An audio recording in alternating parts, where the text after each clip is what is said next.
I want my HTV. I want it now, and I want it live.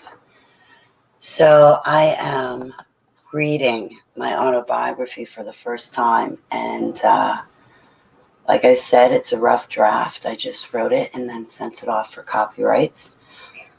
But I read the first third of my book.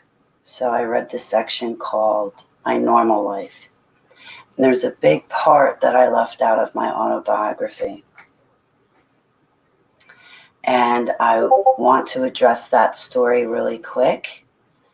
And then I'll probably let you guys go. That way I can keep the video focused.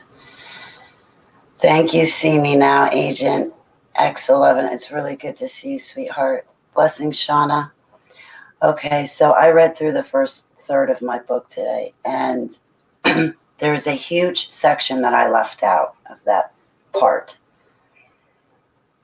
What I'd like to add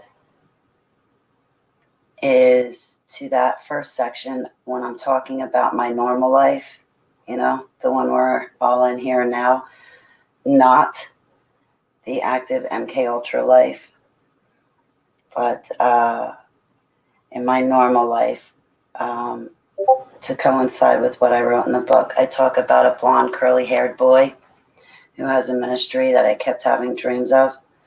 Well, in 1995, I don't know what happened to this section in my book, but I was reading it today and it's like disappeared. So when I say I fought tooth and nail to get my autobiography copyrighted, boy, I really did. But this one section I want to add is with that blonde-haired curly boy, and I'm not using names. In 1995, I went to a Barnes & Noble store in Bridgewater, New Jersey, across the street from the Bridgewater Mall. And I was there with my boyfriend. And when we entered into the Barnes & Noble, I walked past one of their shelves. And this shelf is completely lined with a new bestseller. I mean, the book is everywhere on the shelving, from the floor all the way to the top of the bookshelves. It's just lined with this new book that had just been released. And it's got part of a guy's face on the cover with wearing a big green shirt. And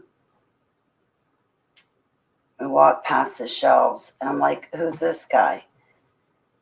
Saying this to my boyfriend at the time, and he said, oh, this guy stole a safe from a dirty pastor, and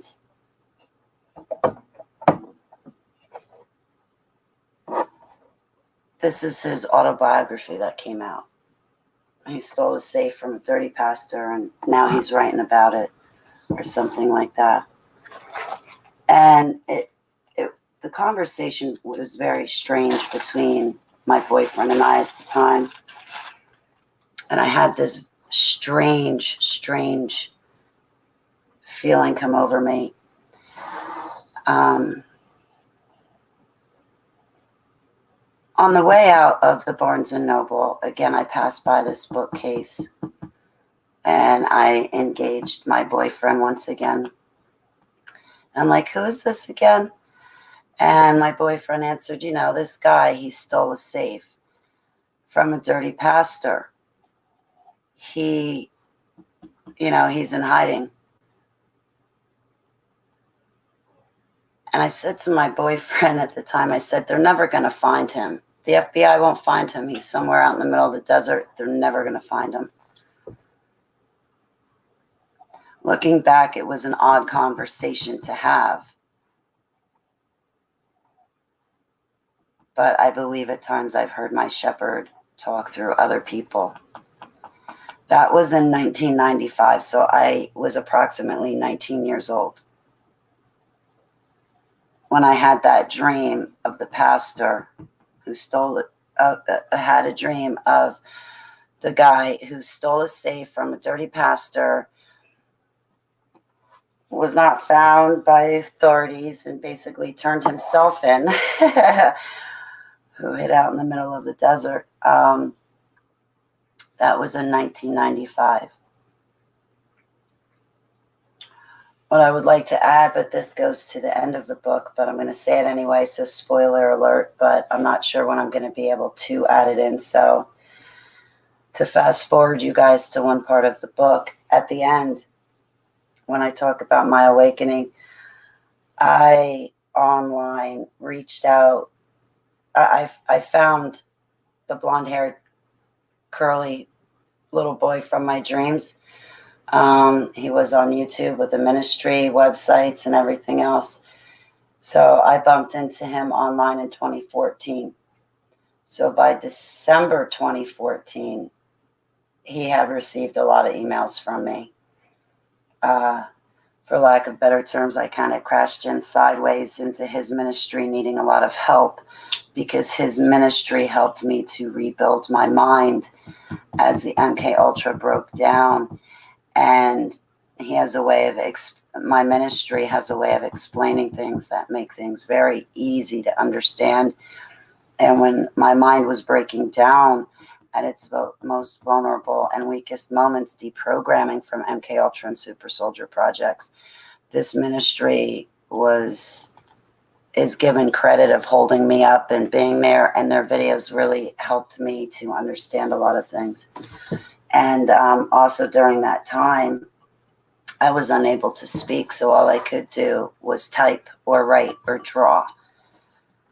But I wanted to add that part about the blonde-haired curly boy, because in 1995 I saw his autobiography on the bookshelves of Barnes & Noble. I had this all in my book, and that whole section has disappeared too. It really upsets me. My ministry did not write his autobiography until 2011.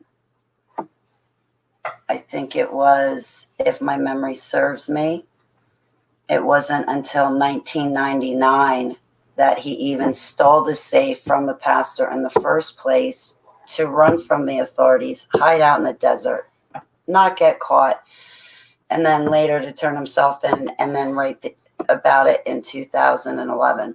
So Abba showed me my ministry writing his autobiography back in 1995. He didn't steal the safe until 1999. He didn't write his autobiography until 2011. And I was one of the privileged people to buy his autobiography. However, I could not make it past page 58 or 51 of his autobiography. And if you ever read his autobiography, you'd understand why. And I say this in a very loving manner and definitely with a sense of humor, but he had one of the best autobiographies out there that really kept and captivated your attention.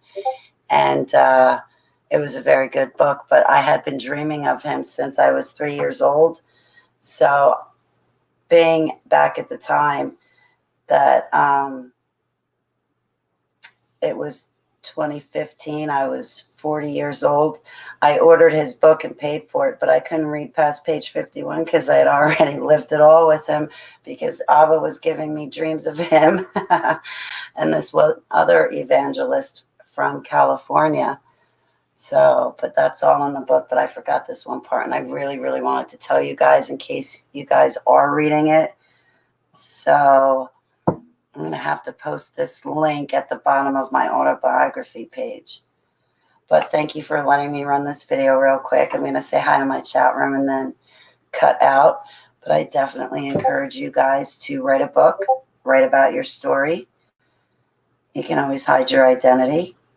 Secondly to that, because it's Saturday night and I'm resting, I encourage one of you or all of you to run a live video so I can join in the chat room and goof off and talk shop and enjoy myself with all of you and relax, because I had a long week and I'm exhausted. But really quick, forgive the sounds and the alarms going off.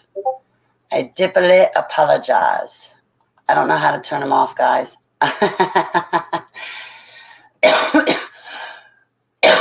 I got some of them turned off, but not enough of them. Not all of them. Okay, so to my chat room. I love you guys. See me now, Agent X11, Shauna Hall. Faith says it all. Karen Harrington. Libby V, thank you. Terry, thank you. Doc, Elena. Or excuse me, not Elena. Anna Delaney. I combined your first name and last name. I'm sorry, sweetheart. I've been meaning to call you to see how things are. I was thinking about you on Friday when I was on my way back home. Seller.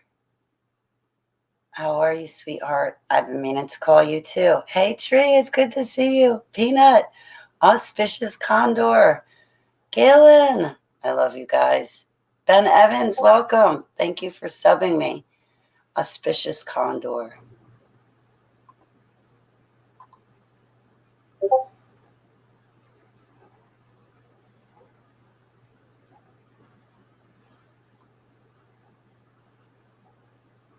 Garrett, welcome. I'm glad to see you. I was scrolling through my chat one day in the very, very cold month of December.